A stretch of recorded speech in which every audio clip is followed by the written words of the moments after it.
কি রে মাহি, এবার কি করবি? মোহিত তো তোর ফোনটা নিয়ে নিল। এবার তোর টিকটক আইডি, ফেসবুক আইডি এগুলোর কি হবে?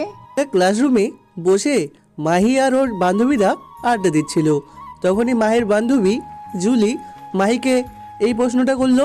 মাহি বেশ চিলমুটে বলল, যেইভাবে ও আমার ফোন ছিনিয়ে নিয়েছে ঠিক সেইভাবে আমি ওর থেকে আমার ফোন নিয়ে আসব, আর সাথে ওকে নাকানি চুবানিও খাইয়ে রেখে আসবো। দেখে নিস। কিভাবে কিভাবে? জানিসই তো মোহিতের ভূত পেতনিতে কি সাংঘাতিক রকম ভয় আছে। ওই শালা রোজ রাতে ভূতের ভয়ে জুতা, ঝাড়ু, লোহা এইসব বিছানায় নিয়ে ঘুমায়। ইনফ্যাক্ট রাতে ওয়াশরুমে পর্যন্ত যায় না, জানিস। হিসু আসলে কম্বল মুড়ি দিয়ে তারপর বিছানায় বসে এই বোতলে হিসু করে। তাই ওকে আজকে আমি ভূতের ভয় দেখাবো। ওর এমন অবস্থা করব যে ও দাঁড়িয়ে দাঁড়িয়ে নিজের প্যান্টে হিসু করে দেবে। মাহির কথা শুনে সবার মধ্যে হাসির রোল পড়ে গেল। জুলি হাসতে হাসতে জিজ্ঞেস করলো, ফোনটা কোথায় রেখেছে সেটা জানিস তো? কোথায় আর রাখবে, রুমেই কোথাও আছে হয়তো। ওকে ভয় দেখানোর পর ঠিক খুঁজে বের করে নিব। মোহিত আর ওর বন্ধুরা এতক্ষণ বাইরে দাঁড়িয়ে মাহিদের সব কথা শুনছিল। সব শুনে মোহিত বিড়বিড় করে বলল, ঠিক আছে, সাহস থাকলে আসিস তুই। আমিও আজকে ঝাড়ু নিয়ে তোর জন্য অপেক্ষায় থাকবো, ভূতনির বাচ্চা। মাহি আর মোহিত সম্পর্কে দুজন চাচাতো ভাই বোন। দুজন একই কলেজে একই বর্ষে পড়ে। দুজনের বয়সের মধ্যেও তেমন একটা পার্থক্য নেই। মোহিত মাহির থেকে মাত্র 2 বছরের বড়। ওরা একই বাড়িতে পাশাপাশি রুমেই থাকে। ছোটবেলা থেকে দুজনের সম্পর্কে সাপে নেউলে হলেও কলেজে পা রাখার পরপরই দুজনের মধ্যে একটা অ্যাট্রাকশন তৈরি হয়। একে অপরের প্রতি ভালো লাগা সৃষ্টি হয়। তারপর দুজন রিলেশনে জড়িয়ে পড়ে। কিন্তু সেই সম্পর্কের স্থায়িত্ব বেশি দিনের হয় না। 6 মাসের মধ্যেই দুজনের ব্রেকআপ হয়ে যায়। ব্রেকআপের কারণ ছিল মাহির অতিরিক্ত টিকটক করার বাজে অভ্যাস। মোহিত মাহিকে ফোন কিনে দেওয়ার পর মাহি দিন রাত 24 ঘন্টায় টিকটক করে বেড়াতো, আর মোহিতকে মাহির ক্যামেরাম্যান হতে হতো। বেচারা সারাদিন মাহির টিকটক ভিডিওর ক্যামেরা করতে করতে ডিপ্রেসড হয়ে গিয়েছিল। সেটা নিয়েই ওদের দুজনের মধ্যে একসময় তুমুল ঝগড়া হয়। মোহিত মাহিকে বলে টিকটকার ওর মধ্যে দুজনের একজনকে বেছে নিতে। মাহি সাফ সাফ জানিয়ে দেয় দরকার হলে ও সারা জীবন সিঙ্গেল কাটিয়ে দিবে, তবুও টিকটক ছাড়া ও এক মুহূর্ত থাকতে পারবে না। ব্যাস, এ নেই দুজনের মধ্যে ব্রেকআপ হয়ে যায়। আর যেহেতু মাহির ফোনটা মোহিতের কিনে দেওয়া ছিল, তাই ব্রেকআপের পর মোহিত মাহির থেকে রিভেঞ্জ নিতে ওর ফোনটা কেড়ে নেয়। এরপর পুরো 15 দিন কেটে গেছে। এর মধ্যে মাহি অনেকবার মোহিতের রুম থেকে ওর ফোনটা চুরি করার চেষ্টা করেছে, কিন্তু একেবারেও সফল হয়নি। তাই নতুন করে আজকে আবারও বান্ধবীদের সাথে মিলে চুরির প্ল্যান করলো। রাত 12টা বাজে। মোহিত ঘুমের ভান করে ঘাপটি মেরে নিজের বিছানায় শুয়ে আছে। হঠাৎ টুকটুক করে পায়ের শব্দ ওর কানে ভেসে আসলো। বিছানার এক পাশেই ও ঝাড়ুটা রাখা হয়েছে, সেটাকে ও শক্ত করে নিজের হাতের মুঠোয় নিল। টুকটুক শব্দটা আস্তে আস্তে বিছানার দিকে এগিয়ে আসতেই মোহিত ঝাড়ুটা হাতে নিয়ে সাদা শাড়ি পরিহিত মেয়েটাকে এলোপাতাড়ি মারতে শুরু করলো। চমকা আক্রমণে মেয়েটা মা গো, বাবা গো বলে চিৎকার শুরু করলো, কিন্তু মোহিত থামাথামির নামই নিল না। ঝাড়ু দিয়ে মেয়েটার পিছনে ইচ্ছামতো মারতে লাগলো। অবস্থা বেগতিক দেখে মেয়েটা মোহিতের বুকে জোরে ধাক্কা মারল। টাল সামলাতে না পেরে অন্ধকারে মোহিত হুমড়ি খেয়ে বিছানার উপর পড়ল। তড়িঘড়ি করে পিছনে তাকাতেই দেখল রুমের মধ্যে কেউ নেই। মোহিত তাড়াতাড়ি উঠে গিয়ে রুমের লাইট অন করে দিল। ফ্লোরের দিকে নজর যেতেই দেখল সেখানে কয়েক গাছা লম্বা চুল আর ঝাড়ু থেকে ভাঙা শলা পড়ে আছে। মোহিত বিশ্বজয় করে একটা হাসি দিল।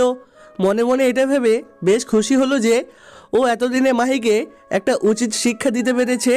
এরই মধ্যে বাইরের ঘর থেকে ধপাস করে একটা আওয়াজ আসলো, সাথে একটা চিৎকারও ভেসে আসলো। মোহিত দ্রুত রুম থেকে বের হয়ে ড্রয়িং রুমের দিকে দৌড়ে গেল। পুরো রুমটা ঘুটঘুটে অন্ধকার দেখে ও সুইচ চেপে দ্রুত লাইট জ্বালিয়ে দিল। দোতলায় উঠার সিঁড়ির দিকে নজর যেতেই দেখলো সেখানে শাড়ি পরা কেউ একজন উল্টে পড়ে আছে। মোহিত সেদিকে এগিয়ে যেতে যেতে বাড়ি শুদ্ধ সবাই একে একে নিজেদের রুম থেকে বের হয়ে সিঁড়ির কাছে আসলো। এসে দেখলো মাহি মুখে এক গাদা পাউডার আর লাল লিপস্টিক দিয়ে ভূত সেজে সিঁড়ির কাছে উল্টে পড়ে আছে। মাথার লম্বা চুলগুলো এলোমেলো হয়ে ওর মুখের উপর ছড়িয়ে আছে। শাড়ির কুচি খুলে ফ্লোরে লুটোপুটি খাচ্ছে। মাহির এমন অবস্থা দেখে ঘরের সবাই বেশ অবাক হলো। মাহির মা অবাক কণ্ঠে জিজ্ঞেস করলো, মাহি, তুই এখানে কি করছিস? আর এরকম অদ্ভুতভাবে সেজেছিস কেন? মায়ের প্রশ্নে মাহি ভ্যা ভ্যা করে কেঁদে দিল। কাঁদতে কাঁদতে বলল, সিঁড়ি থেকে নিচে নামার সময় শাড়িতে বেজে উল্টে খেয়ে পড়ে গেছি মা। একদম মিথ্যা কথা বলছে। ও আমার রুমে গিয়েছিল আমাকে ভয় দেখাতে। তারপর সেখান থেকে আমার হাতের ঝাড়ুর বাড়ি খেয়ে দৌড়ে পালানোর সময় এখানে এভাবে হুচুট খেয়ে পড়ে গেছে। মুহিতের কথা শুনে সবার সাথে সাথে মাহিও বেশ অবাক হলো। ও মুহিতের কথা অস্বীকার করে বলল ও এরকম কোনো কাজ করেইনি। তাই মুহিত বাধ্য হয়ে ওর রুম থেকে সেই লম্বা চুল আর ঝাড়ুর শালাগুলো প্রমাণ হিসেবে নিয়ে আসলো। এইসব দেখে মাহির চোখ ছানা বড়া হয়ে গেল। বাসাসুদ্ধ সবাই মাহিকে বকা দিতে দিতে যে যার রুমে চলে গেল। মাহির সেখানেই আলুর বস্তার মতো থম মেরে বসে রইল। সবাই যেতেই মুহিত এসে মাহির চুল টেনে ধরে হুমকির স্বরে বলল, প্রথমবার ছিল, তাই শুধু ঝাড়ু দিয়ে পিটিয়ে এই কয়টা চুল ছিঁড়ে রেখে দিয়েছি। এরপর ভবিষ্যতে কখনো যদি আর এমন কাজ করিস তাহলে তোকে দা দিয়ে কুপিয়ে একদম নেড়া গোপাল বানিয়ে দিব। কথাটা মাথায় রাখিস। পরের দিন মাহি আর কলেজে গেল না। মুহিত খোশ মেজাজে কলেজে গিয়ে সব ঘটনা ওর বন্ধুদের খুলে বলল। সব শুনে মুহিতের বন্ধুরা সবাই হেসে লুটোপুটি খেতে লাগলো। তারপর ওরা সবাই মিলে মাহির ফ্রেন্ডদের ইচ্ছা মতো পৌঁছানি দিল। মাহির ফ্রেন্ডরা অতৃষ্ট হয়ে কলেজ শেষ হওয়ার আগেই বাড়িতে ফিরে গেল। মুহিত বন্ধুদের সাথে সারাদিন আড্ডা দিয়ে ঘোরাঘুরি করে সন্ধ্যার পর বাড়ি ফিরল। ড্রয়িং রুম থেকে নিজের রুমের সামনে আসতেই হঠাৎ ওর কানে একটা শব্দ ভেসে আসলো। রুমের মধ্যে কেউ হাঁটাহাঁটি করছে। মুহিত দরজার সামনে দাঁড়িয়েই দাঁতে দাঁত চেপে বলল, টিকটকের বাচ্চা মাহি, তোর ফোন চুরি করার শখ আমি আজকে জন্মের মতো গুছিয়ে দিব। কথাটা বলেই মোহিত হনহন করে কিচেনের দিকে চলে গেল। তারপর কিচেন ক্যাবিনেট থেকে মরিচের গুঁড়ার বয়াম হাতে নিয়ে রুমের সামনে ফিরে আসলো। দরজা ঠেলে নিঃশব্দে ভেতরে ঢুকতেই দেখলো সাদা শাড়ি পরা লম্বা চুলওয়ালা একজন মেয়ে ওর আলমারির দরজা খুলে জামা কাপড় উল্টে পাল্টে দেখছে। মোহিত ধীর পায়ে এগিয়ে গিয়ে মেয়েটার পিছনে দাঁড়ালো। কাঁধে হাত দিয়ে টোকা দিতেই মেয়েটা চমকে পিছনে তাকালো। মোহিত মরিচের বয়ামে হাত ঢুকিয়ে এক থাবা মরিচের গুঁড়ো হাতে নিয়ে মেয়েটার মুখের উপর ছুঁড়ে মারল। মেয়েটা ভারী কণ্ঠে মা গো বাবা গো বলে চিৎকার করতে লাগলো। মেয়েটার মুখের দিকে দৃষ্টি যেতেই মোহিতের হাত থেকে মরিচের বয়ামটা ঠাস করে নিচে পড়ে গেল। মোহিত আতঙ্কগ্রস্ত হয়ে পেছনে পেছিয়ে গিয়ে বলল, মাগো, কে আপনি? মেয়েটা চোখ ডলতে ডলতে লাফিয়ে লাফিয়ে নাক বাজানো কণ্ঠে বলল, আমি এক কানা পেতনি ভাইজান, পাশের শ্মশানে আমার বাসা। মোহিতের পিলে চমকে গেল। ও দ্রুতবার বেডের উপরে রাখা ঝাড়ুটা হাতে নিয়ে কাঁপা কাঁপা কণ্ঠে হুমকির ভঙ্গিতে বলে উঠল, খবরদার, একদম আমার কাছে এগোবেন না, তাহলে কিন্তু এই ঝাড়ুর বাড়ি দিয়ে আমি আপনার মাথা ফাটিয়ে দিব। মোহিতের কথা শুনে পেতনিটা এক লাফে দূরে ছিটকে গেল। তারপর কাঁদা কাঁদা কণ্ঠে অনুনয়ের ভঙ্গিতে বলল, না না ভাইজান, আর মারবেন না দয়া করে। গতকাল আপনার হাতের ঝাড়ুর বাড়ি খেয়ে ব্যথায় আমাকে ডিস্কো বাবার কাছে যেতে হয়েছে। তিনি সারা রাত আমাকে ডিস্কো ডান্স করিয়ে তারপর আমার কোমরে ব্যথা কমার জন্য বিশেষ ডিস্কো পাউডার দিয়েছেন। সেই পাউডার খেয়ে আমি মাত্র কিছুটা সুস্থ হয়েছি। এখন দয়া করে আর আমাকে মারবেন না প্লিজ ভাইজান। বিশ্বাস করেন, আমি এখানে আপনার কোনো ক্ষতি করতে আসি নাই। তাহলে কেন এসেছেন আমার সাথে ডিস্কো ডান্স দিতে? না না ভাইজান, আসলে কিছুদিন আগে শ্মশানে একটা ঘাটের মরার সাথে টিকটক করতে গিয়ে আমার ফোনটা সেই ব্যাটার জ্বলন্ত চিতায় পড়ে গিয়েছিল। তাই আপনার গার্লফ্রেন্ডের যে ফোনটা আপনার কাছে আছে ওইটা আমি নিয়ে যেতে এসেছিলাম। আসলে টিকটকে আমার অনেক ফ্যান ফলোয়ার, সেখানে যদি রেগুলার ভিডিও আপলোড দিতে না পারি তাহলে ভূত সমাজে আমার মান সম্মান বলে কিচ্ছু থাকবে না। দয়া করে ফোনটা যদি আমাকে দিয়ে দিতেন ভাইজান, তাহলে আমার বড়ই উপকার হতো। মোহিতের মাথাটা চক্কর দিয়ে উঠল। ও ধরাস করে উপর হয়ে ফ্লোরে পড়ে গেল। অফরুষ্ট স্বরে বলে উঠল, ওরে বাবা গো, এখানেও টিকটকার! হ্যালো বন্ধুরা, ভিডিওটা আপনাদের কেমন লাগছে অবশ্যই কমেন্টে জানাবেন। আর যাদের ভিডিওটা বেশি ভালো লাগছে তারা একটা সাবস্ক্রাইব করবেন আর একটা লাইক করবেন। ধন্যবাদ। সমাপ্ত। ওমা, আমি কিছুতেই মাধব ভাইয়াকে বিয়ে করবো না। উনি খালি মারে আমায়। মায়ের আঁচল ধরে নেকা কান্না জুড়ে দিয়ে কথাটা বলে উঠল পায়েল তার মাকে। আর পায়েলের কথা শুনে তার মা নির্বিকার কণ্ঠে বলে উঠল, এখন বিয়ে করবি না কেন? আগে যখন বলেছিলাম বিয়ে নিয়ে নাচানাচি না করতে তখন মনে ছিল না? ওমা, বিশ্বাস করো, ওই বিয়ের জন্য নাচি নয়, ওই মিমের সাথে ডেয়ার খেলছিলাম। মিম ডেয়ার দিছিল আমি যেন তোমার আঁচল ধরে বিয়ে করবো কথাটা বলি। আমিও তাই করছি। মাঝখান দিয়ে তোমরা সিরিয়াস হয়ে গেলা কেন? ভালো হয়েছে, আরো বেশি বেশি করে ডেয়ার খান। তোর জন্য মাধবী পারফেক্ট। এমন কইয়া কইও না মা। তুমি যারা বিয়ে করতে কইবা আমি তারই বিয়ে করতে রাজি, শুধু মাধব ভাইয়া ছাড়া। পায়েলের কথা শুনে নিজের শাড়ির আঁচলটা পায়েলের হাত থেকে ছাড়িয়ে বলে উঠল পায়েলের মা, কেন, কি সমস্যা তোর? কত ভালো ছেলেও বিদেশ থেকে পড়াশোনা করে এসেছে, বড় ডাক্তার, দেখতে মাশাআল্লাহ অনেক সুন্দর। তুই জানিস মেয়েরা ঘরে বয়ে এসে তোর খালামনির কাছে বিয়ের প্রস্তাব দেয়। ছেলে ভালো, ভদ্র, কত সুন্দর করে কথা বলে। এমন একটা ছেলেকে বিয়ে করতে পারছিস, এটা তো তোর সৌভাগ্য, বুঝলি? না হলে তোর মতো বান্দর মাইয়ারে বিয়ে দিতে আমার অবস্থা খারাপ হয়ে যাইত। সৌভাগ্য না ছাই, বিয়ের আগেই আমাকে মারে। বিয়ে হয়ে গেলে তো মারতে মারতে আমাকে আলু ভর্তা বানিয়ে দিবে। পায়েল কিছুটা কাঁদো কাঁদো ফেস নিয়ে নিজের ভাবনা থেকে বেরিয়ে এসে বলল, এমন সৌভাগ্য আমার লাগবে না মা, তুমি এই বিয়ে ক্যান্সেল করো। তোর সমস্যাটা কোথায় বলতো? একটা কারণ বল, যে কারণে তুই মাধবকে বিয়ে করতে চাস না। তুমি জানো না মা, উনি রাত জেগে মাইয়াগুলোকে বকবক করে। 7-8টা গার্লফ্রেন্ডও আছে। এমন পোলার সাথে তুমি আমার বিয়ে দিবে? পায়েলের কথা শুনে তার মা অবাক হয়ে বলল, তুই সত্যি বলছিস? তা নয় তো কি, সেদিন রাতে ওনার রুমের সামনে দিয়ে যাওয়ার সময় শুনছিলাম আমি, আর শোনার জন্যই তো উনি আমায়। বলে পিছন দিকে তাকাতেই দরজার সামনে মাধবকে দেখে শুকনো ঢোক গিলল পায়েল। কারণ ভয়ঙ্করভাবে রেগে চোখ লাল করে তাকিয়ে আছে মাধব তার দিকে। আই হাই, তার মিথ্যা কথাগুলো কি তাহলে সব শুনে ফেললো মাধব? মাধবকে দেখেই পায়েলের মা বলে উঠল, ওই তো মাধব চলে এসেছে, তোরা দুজন কথা বল, আমি যাই। বলেই চলে যায় পায়েলের মা। মায়ের কাণ্ডে আরো ঘাবড়ে যায় পায়েল। এবার নির্ঘাত তাকে মেরিয়ে ফেলবে মাধব।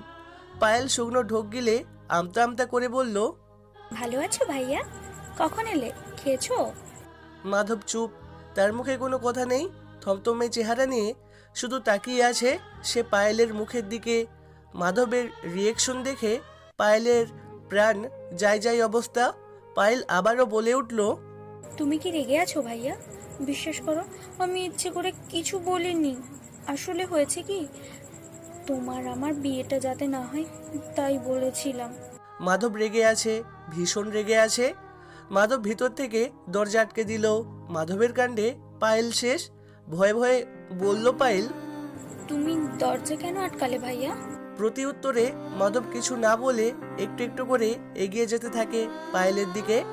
এবার পায়েলের অবস্থা আরো খারাপ। ভয়ার্ত চেহারা নিয়ে বলল, ভাইয়া তুমি আগাচ্ছ কেন? বিশ্বাস করো, ভুল হয়ে গেছে। আমি জীবনে আর কোনো দিন তোমার নামে মিথ্যে কথা বলবো না। তুমি যা বলবে আমি তাই করব। সত্যি আমি যা বলবো তুই তাই করবি? হুম, তুমি যা বলবে আমি তাই করব। ঠিক আছে, তাহলে তুই এক্ষুনি বাড়ির সবাইকে গিয়ে বলবি তুই এই বিয়ে করতে রাজি।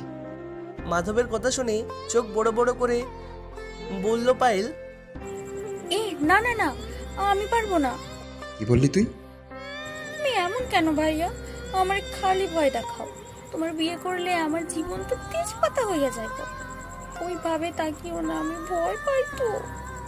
এতক্ষণ আমার নামে মামুনির কাছে যে মিথ্যে কথা বললি তখন মনে ছিল না? তার মানে মিথ্যে কথা বলার জন্য তুমি আমায় বিয়ে করতে চাইছো? তুই সবাইকে বলবি কিনা বল। না, করবো না, কারণ আমি তোমারে বিয়ে করবো না। তুই বিয়ে করবি না, তোর ঘাড়ে বিয়ে করবি। তাহলে তুমি আমার ঘাড়কেই বিয়ে করো। পায়েল, ঠাটিয়ে একটা চর মেরে গাল একদম লাল করে দিব। এমন সময় ওদের রুমের দরজায় নক করলো অপূর্ব। এই তোর এতক্ষণ ভিতরে কি করছিস? বাবা যাচ্ছে তো, তাড়াতাড়ি বাইরে আয়। এই তো আসছি ভাইয়া। ঠিক আছে, তাড়াতাড়ি আয়। বলি অপূর্ব চলে গেল। অপূর্ব যেতেই মাধব পায়েলের হাত ধরে বলল, যদি নিচে গিয়ে উল্টোপাল্টা কিছু বলেছিস তাহলে কিন্তু তোর খবর আছে বলে দিলাম। খবর না ছাই, যাও তো, যত যাই হয়ে যাক তোমার, আমি বিয়ে করছি না। বলি একটা ডোন্ট কেয়ার ভাব নিয়ে চলে যেতে লাগলো পায়েল। পায়েলের কাছে মাধব হালকা হেসে বলল, দাঁড়া, বলো। তুই সত্যি এখন সবাইকে গিয়ে বলবি তুই বিয়ে করবি না, ঠিক আছে? তবে আমিও না হয় তোর এই আমসত্ত্বা চুরি করার ছবিগুলো সবাইকে দেখিয়ে দিই। নানুকে দেখালে সবচেয়ে বেশি ভালো হবে। বলি ছবিগুলো দেখালো মাধব পায়েলকে। ঠিক 2 দিন আগের ঘটনা। রান্নাঘরে সবাইকে লুকিয়ে আমসত্ত্ব চুরি করে খেয়েছিল পায়েল। আমসত্ত্বগুলো নানুর খুব ফেভারিট ছিল।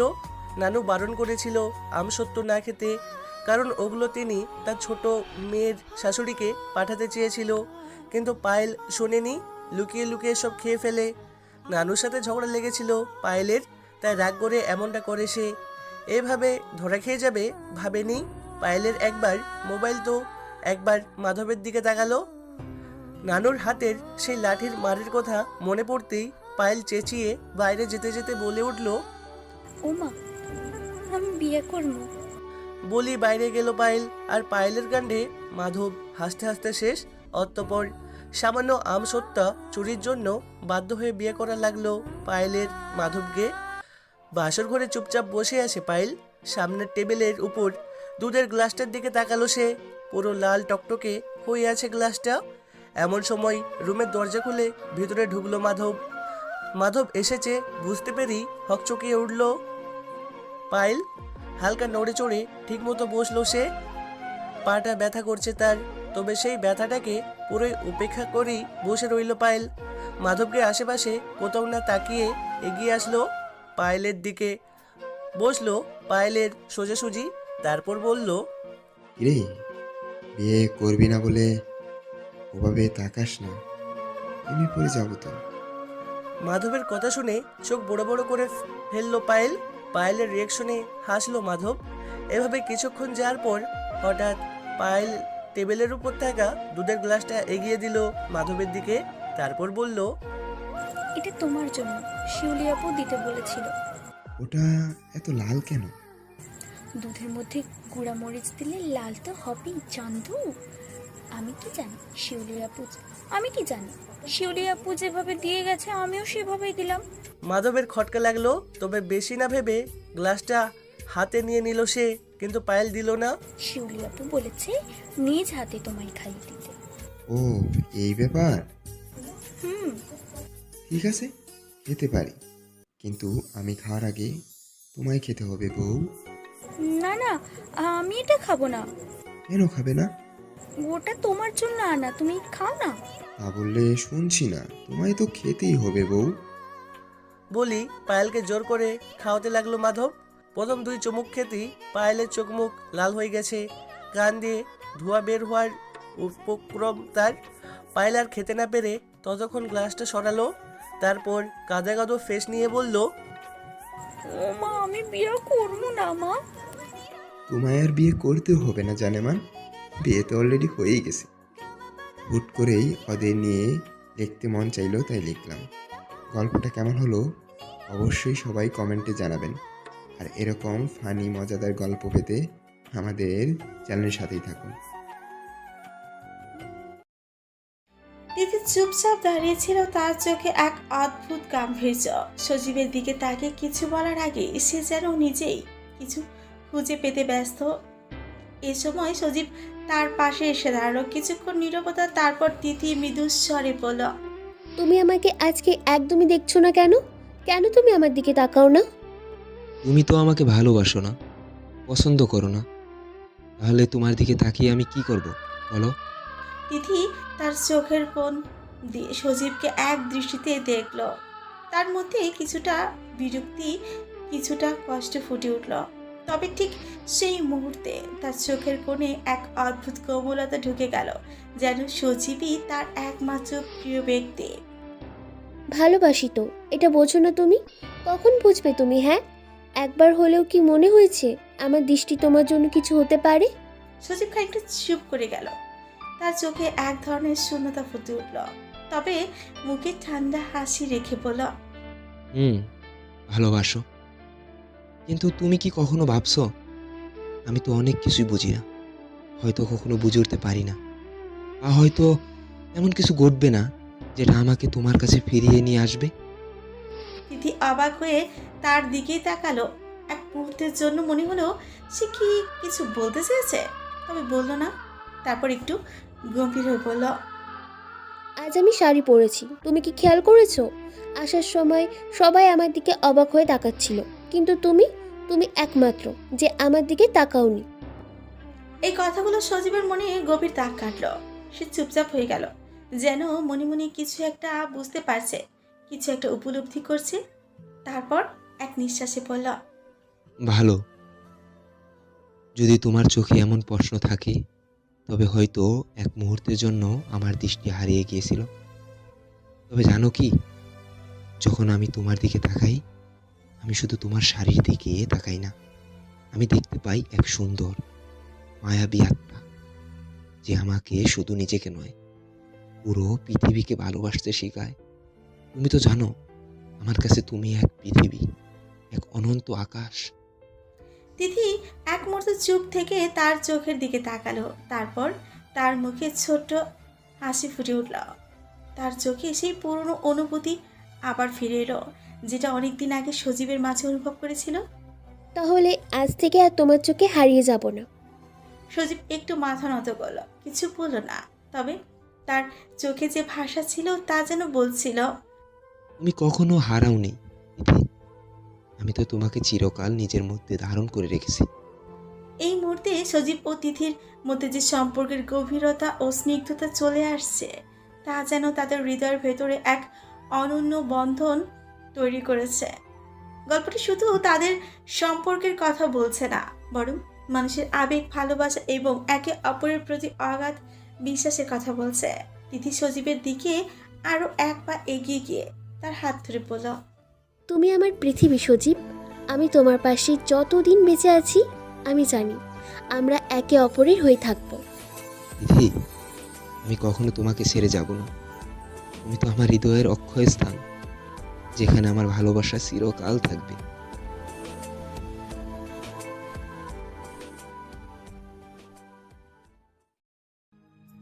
বাসর ঘরে হাতে মোটা বেতের লাঠি নিয়ে চোখ গরম করে তাকিয়ে আছে আমার দিকে মাধব, আর আমি ভয়ে পুরো ঘাবড়ে বসে আছি। আর আমার সামনেই রাখা হয়েছে 2 গ্লাস করলার জুস। বাসর ঘরে করলার জুস খেতে হবে, তাও আবার 2 গ্লাস। ভাবতেই বুক চিরে কান্না পাচ্ছে আমার। আজকের এই সব কিছুর জন্য আমি নিজেই দায়ী। কেন যে সেদিন ওনাকে করলার জুস খাওয়াতে গিয়েছিলাম, কে জানতো সেদিন সেই ইনোসেন্ট পোলাটা এত বদরা গিয়ার পেট ফোলা শয়তান হবে। সেদিন মাথা এসেছিল আমাকে দেখতে। ফ্ল্যাশব্যাক। বিছানার উপর হাতে রাখা শাড়িটা ছুঁড়ে মেরে চেঁচিয়ে বললাম, আমি এখন কোনো বিয়ে টিয়ে করবো না। আমার কথা শুনে আম্মু আমার গায়ে হাত বোলাতে বোলাতে বলল, একটু বোঝ, ওনারা তো চলে এসেছে, তুই শুধু সেজেগুজে ওনাদের সামনে যাবি, আর দেখতে আসলেই কি বিয়ে হয়ে গেল নাকি? তারপরেও আমি যাব না মানে যাব না। এমন সময় আবু এসে বলল, ব্যাস হয়ে গেল।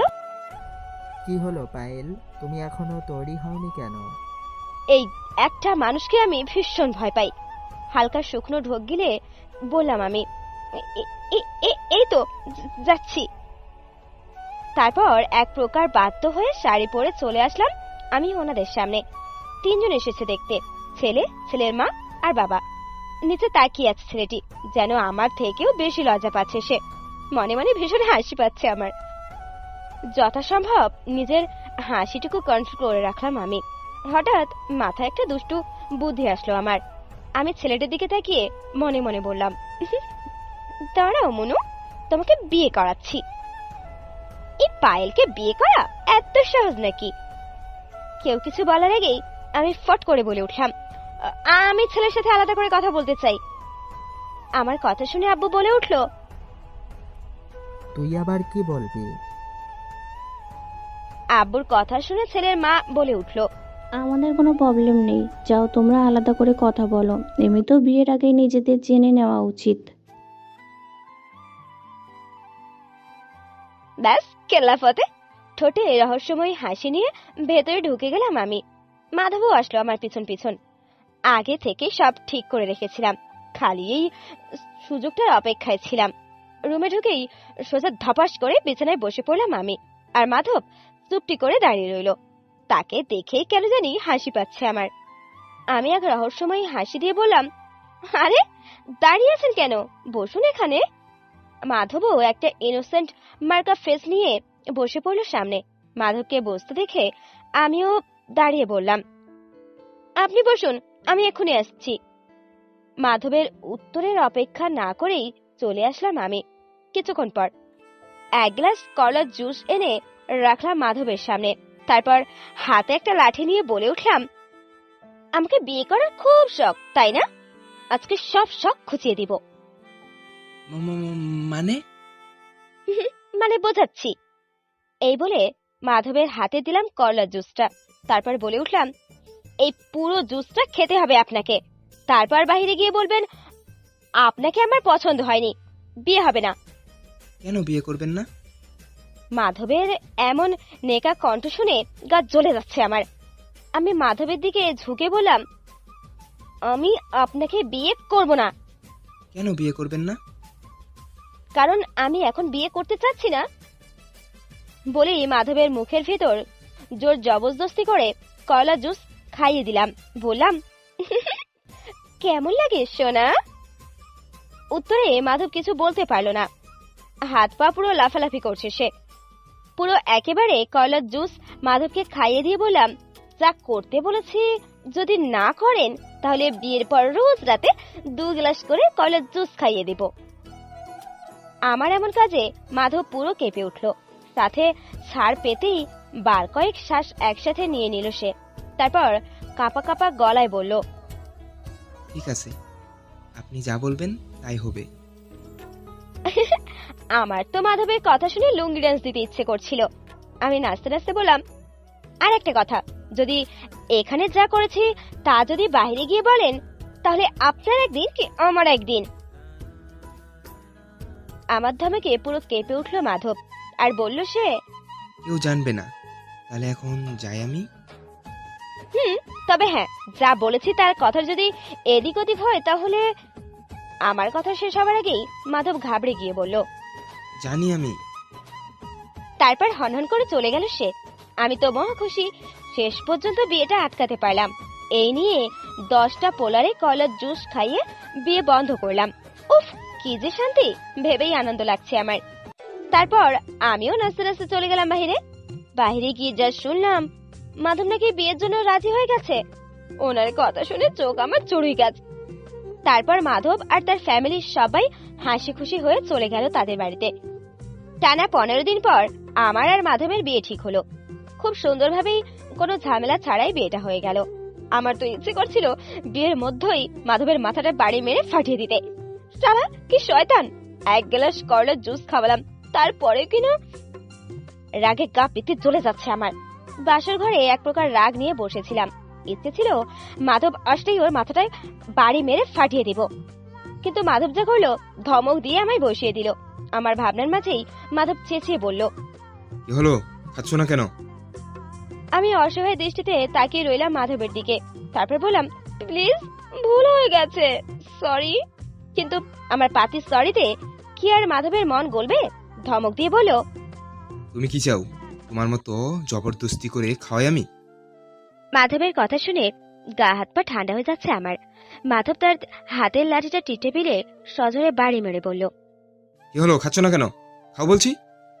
মাধবের ধমকে পুরো কেঁপে উঠলাম আমি।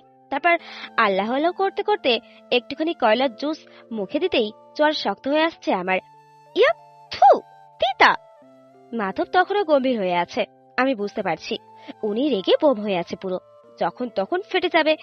আমি শুকনো ঢোক গিলতে গিলতে আবারও কলার জুসের গ্লাসটা হাতে দিলাম। তারপর মাধবকে হাতের ইশারায় বললাম, ও ও ওইদিকে দেখুন, একটা তেলাপোকা। কিন্তু মাধব তাকালো না, রাগের দৃষ্টিতে তাকিয়ে রইল সে আমার দিকে। হালকা দাঁত কেটে বললাম, ও ওই দেখুন, আজকে আকাশের চাঁদটা কত সুন্দর। এইবারও তাকালো না। আচমকা সে চেঁচিয়ে উঠে বলল, তোমার কোনো চালাকি চলবে না, তাড়াতাড়ি খাও। আমি এদিক সেদিক চাই আর তুমি জুসটা ফেলে দেও। বোকা পেয়েছো আমায়? প্রথমে তো সেটাই ভেবেছিলাম। কি বললে তুমি? না না, কিছু বলিনি, এই তো খাচ্ছি আমি। হঠাৎ মাধব খাওয়ার মাঝখানে বলে উঠল, কেমন লাগে সোনা? বিনিময়ে চোখ গরম করে তাকালাম আমি তার দিকে। তারপর দাঁত কেলিয়ে হাসি দিয়ে বললাম, এক সের ভালো লাগে। আমার কথা শুনে মাধব হাসতে হাসতে বলল, তাহলে আরো এক গ্লাস খাও। আমি চেঁচিয়েই বললাম, না। কেমন লাগে? সমাপ্ত। এখন তোমরাও কমেন্ট করে বইলো তোমাদের করলার জুস কেমন লাগে। কুকু, গল্পটা কেমন লাগলো? একটা ভালো সম্পর্ক টিকিয়ে রাখতে অনেক কিছু স্যাক্রিফাইস করতে হয়। সেই সম্পর্কটা হোক বন্ধুত্ব অথবা ভালোবাসা। অনেক সময় আমরা মনে করি সম্পর্ক গড়ে তোলার সময় আমাদের সব কিছু ভাগ করে নেওয়া উচিত, কিন্তু কখনো কখনো কিছু অনুভূতি নিজেরই মধ্যে রেখে দিতে হয়, কারণ অনেক কিছু শেয়ার করা যায় না। যেমন আমার ভালোবাসা। যখন কাউকে ভালোবাসো তখন সেই অনুভূতিকে শুধুই নিজের মধ্যে রেখে যাওয়ার সিদ্ধান্ত নিতে হয়, কারণ অন্য কিছু যদি হেরে যায়, সেই সম্পর্কটা যদি হারিয়ে যেতে পারে। মুভিটা কিন্তু সেই ছিল, আর রোমান্টিক সিনগুলোতে যা লাগছিল না, ইস, যদি একটা বয়ফ্রেন্ড থাকতো। তাই নাকি? ওরা সবাই মনে হয় অনেকক্ষণ ধরে বসে আছে রে। তাই মনে হয় রে। হাই। বাহ, কে এসেছে? এতক্ষণ লাগে তোদের আসতে? আর বলিস না, রাস্তার যা অবস্থা। হয়েছে ভাই, আর রাস্তাটা দোষ দিস না। কয়টা বাজে ভাই, তুই দেখেছিস? আরে আর বলিস না, একটা কাজ পড়ে গিয়েছিল। তোর ভাই আর কাজ শেষ হবে না। আচ্ছা এখন বল, তোদের কি অবস্থা? ভালো। চল চল প্রিয়া, আমার একটু লাইব্রেরিতে যেতে হবে। চল। এই চললাম রে, পরে দেখা হবে। আর টেস্ট করিস। Tata, bye. বাই। কি আজকে বললি কিছু? কি বলবো কাকে? কি বলবি মানে? তুই তোর মনের কথা বলবে। এই যে তুই ওকে ভালোবাসিস, এটা তুই বলবি। বলতে তো ইচ্ছে হয়, কিন্তু কিভাবে বলবো বল? ওই তো আমার বেস্ট ফ্রেন্ড হয়, বুঝিসই তো। যদি কোনো সমস্যা হয় পরে, যদি আমার সাথে সম্পর্কটা না রাখে, আর থেকে বড় কথা আমার প্রতি ওর যদি কোনো ফিলিংস না থাকে, তাহলে আমাদের এত বছর বন্ধুত্বটা যে নষ্ট হয়ে যাবে। কিন্তু সাজ্জাদ, তুই কি জানিস বন্ধুত্বের চেয়ে একটা ভালোবাসা অনেক বড় কিছু হতে পারে? জানি, কিন্তু আমার তো ভয় হচ্ছে। না বাবা, থাক, যেভাবে আসি ভালো আছি। আমাদের বন্ধুত্বটাকে নষ্ট করতে চাই না। আমার ভালোবাসা আমার মনেই থাক। সাজ্জাদের মনে এক অদ্ভুত দ্বিধা কাজ করছে। সে একদিকে তার ভালোবাসাকে প্রকাশ করতে চায়, অন্যদিকে তার বন্ধুত্বের সম্পর্কের প্রতি দায়বদ্ধ। প্রিয়া এবং সাজ্জাদ অনেক বছর ধরে বন্ধু। তাদের সম্পর্কটি নিঃসন্দেহে গভীর। তবে সাজ্জাদ জানে যে এই ভালোবাসা প্রকাশ পেলে তাদের বন্ধুত্বটা বদলে যাবে। এই যে সে প্রিয়া সম্পর্কে নিজের অনুভূতিগুলো প্রকাশ করতে পারছে না, তার ভিতরে এক ধরনের যন্ত্রণা তৈরি হয়েছে। একদিন প্রিয়া সাজ্জাদকে ফোন করলো, তার কণ্ঠে কিছুটা অস্বস্তি ছিল। সাজ্জাদ, আজকে কি করছো? কিছু না, তুমি বলো। আমি একটু কফি খেতে যাব, তুমি আসবে? তুমি কি জানো, কফি খাওয়ার কথা না, কিন্তু আমার। হ্যাঁ, কি বলছিলে? কিছু না, আসবো। সাজ্জাদ কিছুক্ষণ চুপ থাকলো। সে জানতো প্রিয়া তাকে ডেকেছে, কিন্তু তার মধ্যে কিছু এমন ছিল যা তাকে স্পষ্টভাবে বলতে বাধা দিচ্ছিল। একসময় সাজ্জাদ কফি শপে পৌঁছালো। প্রিয়া সেখানে অপেক্ষা করছিল। যখন সে দেখতে পেল সাজ্জাদ আসছে, তখন তার মুখে একটি হাসি ফুটে উঠল। সাজ্জাদ, তুমি কেন এত চিন্তিত থাকো সব সময়? কিছু না, আমি ভালো আছি। জানি, কিন্তু তুমি কিছু লুকাচ্ছ, ঠিক তো? ইয়া, আমি তোমাকে অনেক কিছু বলতে চাই। কি বলতে চাও?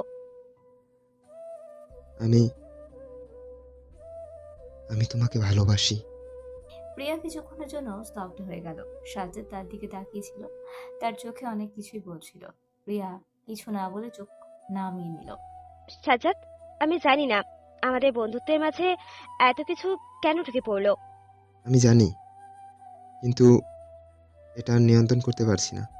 আমার হৃদয় আর তোমার জন্য অপেক্ষা করতে পারছে না। সাজ্জাদ, তোমার ভালোবাসার কথা আমি জানতাম, কিন্তু আমি তো তোমার জন্য শুধু বন্ধুই হয়ে থাকতে চাই। সাজ্জাদ কিছু না বলে চুপচাপ বসে রইল। তার ভেতরে ভেতরে এক ধরনের শূন্যতা অনুভব হচ্ছিল। সে জানতো সে আর কখনো প্রিয়ার কাছে তার অনুভূতিগুলো খুলে বলতে পারবে না। পরের দিন সাজ্জাদ প্রিয়ার সঙ্গে কথা বলতে গিয়ে আরও একবার উপলব্ধি করলো যে ভালোবাসা কখনোই বন্ধুত্বের থেকেও বড় হয়ে ওঠে না। সে তার মনের কথা মনের ভেতরে রাখতেই ভালো বোধ করে। আমি জানি তুমি বন্ধু হিসেবেই চাইছো, আমি তো চেয়েছি, কিন্তু আর তোমার দিকে দেখানো উচিত না। তোমার বন্ধুত্বই আমি ঠিক আছে।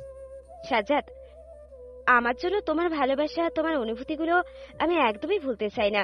তুমি আমার জন্য বেস্ট ফ্রেন্ড হয়েই থেকো, ভালো থেকো। সাজ্জাদ একটা দীর্ঘশ্বাস নিয়ে প্রিয়াকে দেখল। তারা একে অপরের চোখে তাকিয়ে রইল।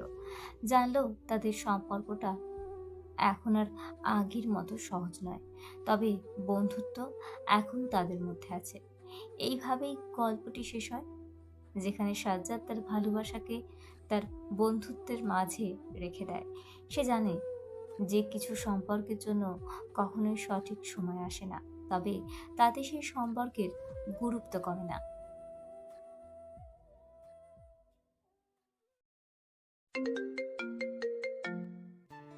হ্যালো। কে আপনি? ও, দুঃখিত, মনে হয় ভুল নাম্বারে কল দিয়ে ফেলেছি। ঠিক আছে, আর ফোন দিবেন না। লাইন কেটে গেল। ছেলেটি কিছুক্ষণ নিশ্চুপ হয়ে বসে থাকলো। হঠাৎ মেয়েটির কণ্ঠ তার মনে গেঁথে গেল। একটা অদ্ভুত মায়া অনুভব করলো, যেন কিছু একটা আলাদা ছিল। পরের দিন আবার কল দিল। এই ছাগল, তোকে তো বলেছি না ফোন দিবি না। সরি, আমি আসলে কিছু শুনতে চাই না, আর কল দিও না। তারপরও ছেলেটি মাঝে মাঝেই কল দিত, কেবল মেয়েটির কণ্ঠ শোনার জন্য। 3 মাস কেটে গেল। প্রতিবারই মেয়েটি রেগে গিয়ে বকা দিত, কিন্তু ছেলেটি কখনো রাগ করতো না। একদিন মেয়েটি রাগে বলল, তুই তো একটা নির্লজ্জ, এত বকা শুনেও কল দিস কেন? কারণ আপনার কণ্ঠটা খুব সুন্দর। লাইন কেটে গেল। এরপর মেয়েটির মধ্যে একটু পরিবর্তন আসতে শুরু করলো। প্রথমে বিরক্ত লাগলেও ছেলেটির কেয়ারিং স্বভাব তাকে মুগ্ধ করলো। একদিন হুট করেই সে কল দিল। তুমি কই ছিলে এতদিন? কেন, আমাকে মিস করেছো? মেয়েটা কিছু না বলে চুপ করে বসে রইল। তার ভেতরও সত্যি কিছু একটা বদলে গেছে। মাঝে মাঝে ছেলেটির মজা করে বলতো, এখন বুঝতে পারি আপনি না থাকলে একটা দিনও ঠিক মতো কাটে না। তোমার পাগলামি আমি কিছুতেই ছাড়তে পারবো না, কিন্তু আমার কণ্ঠের জন্য যদি কল দাও তো আমি কি করব? তাদের কথোপকথনটা ধীরে ধীরে গভীর হতে লাগলো। একদিন ছেলেটা ফোন করে বলল, কাল আমার বিয়ে। তুমি কাকে বিয়ে করেছো? জানি না, বাবা মা ঠিক করেছে। ও। সারা রাত মেয়েটি কেঁদে কাটালো। পরের দিন তাকে জানানো হলো তারও বিয়ে ঠিক হয়ে গেছে। বিয়ের রাত, ছেলেটি যখন ঘোমটা সরিয়ে নববধূর মুখ দেখতে গেল, হঠাৎ তার চোখ বিস্ময়ে বড় হয়ে গেল। আমি ভাবিনি আমার জীবনসঙ্গী তুমি হবে। আমি বলেছিলাম না তোমার কণ্ঠটা খুব সুন্দর। তুমি সত্যি আমাকে মিস করেছো, তাই না? কেবল কণ্ঠ নয়, তোমার সঙ্গে কাটানো প্রতিটি মুহূর্ত আমাকে মনে পড়াতো। দুজন একে অপরকে জড়িয়ে ধরলো। সেই পরিচিত কণ্ঠ কানে ভেসে এলো। আমার কণ্ঠ যদি এত সুন্দর হয়, তাহলে আমাদের বাকি জীবনটা যদি একসঙ্গে কাটানোর সুযোগ থাকে তবে কেমন হয়? ছেলেটি ও মেয়েটি একে অপরকে আঁকড়ে ধরে হাসতে হাসতে বলল, এটাই তো সবচেয়ে সুন্দর। তো বন্ধুরা, গল্পটা কেমন হলো অবশ্যই অবশ্যই কমেন্টে জানাবেন। তো মনে করে চ্যানেলটাও সাবস্ক্রাইব করে দিও। ধন্যবাদ। আশা করি নেক্সট গল্পটা আরও জোশ হবে। কি রে, তোর প্রেমের কি খবর? আর বলিস না, ওর সাথে কথা হচ্ছে না, জানি না কেমন হয়ে গিয়েছে। আচ্ছা, তুই একটু বেশি ভাবছিস। কিছু হবে না, ঠিক হয়ে যাবে দেখবি। প্রেম তো এমনই হয়, একটু সময় লাগে সব কিছু মজবুত হতে। আচ্ছা, তবে তোর প্রেমের খবর কি, ঠিক আছে?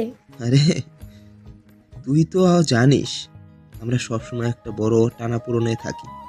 তবে চিন্তা করিস না, সব ঠিক হয়ে যাবে। আচ্ছা, ভাবি কি এখন তোকে ভালোবাসতে শুরু করেছে? মনে হয় একটু একটু করে করতে শুরু করেছে। আচ্ছা আজকে যাই, আর চিন্তা করিস না, ঠিক হয়ে যাবে। আরিয়ান বাসায় চলে আসলো, ভাবনায় মগ্ন হয়ে আছে। এতদিন কোথায় ছিলে? কোথায় এতদিন? মাত্র তো 3টা দিন। তোর কাছে 3 দিন, কিন্তু আমার কাছে এক একটা মুহূর্ত এক একটা বছরের সমান লাগছিল। আমি ভাবছিলাম তুই কেমন, তুই কি আমাকে একদম ভুলে গেছিস? তাই বুঝি? হ্যাঁ, তোর প্রতিটা কথা, প্রতিটা হাসি, প্রতিটা মুহূর্ত যেন হারিয়ে যাচ্ছিল। তোর কথা ভাবতে ভাবতে সময় চলে যাচ্ছিল, আমি জানি না কিভাবে বর্ণনা করব। তাহলে বুঝি আমার অদ্ভুত ভালোবাসার ফাঁদে আটকাইতে পেরেছি? হ্যাঁ, পেরেছ। আমি তো তোমার দিকে একবার তাকিয়েছিলাম, আর তাতেই সব কিছু বদলে গেল। তুমি তো জানো আমি কাউকে সহজে বিশ্বাস করি না, কিন্তু তুমি আমার জন্য বিশেষ। আরিয়ান মায়াকে আরো কাছে টানে, তার কোমরের আশেপাশে হাত দিয়ে জড়িয়ে ধরে। সারা জীবন আমার হয়ে থেকো এভাবেই, বুকে জড়িয়ে রেখো আমায় তোমাতেই। থাকবো পাশে সারা জীবন, রেখো আমায় করে আপন। এভাবে তাদের সম্পর্ক শুরু হলো, একটি অদ্ভুত ভালোবাসা যা ছিল গভীর, পবিত্র এবং চিরকালীন। তাদের মাঝে এই ভালোবাসার সময়ের সাথে সাথে আরও শক্তিশালী হয়ে উঠল এবং তারা একে অপরকে অদ্ভুতভাবে ভালোবাসতে থাকলো, যেন পৃথিবী একে অপরকে চিরকাল ধরে রাখতে চায়।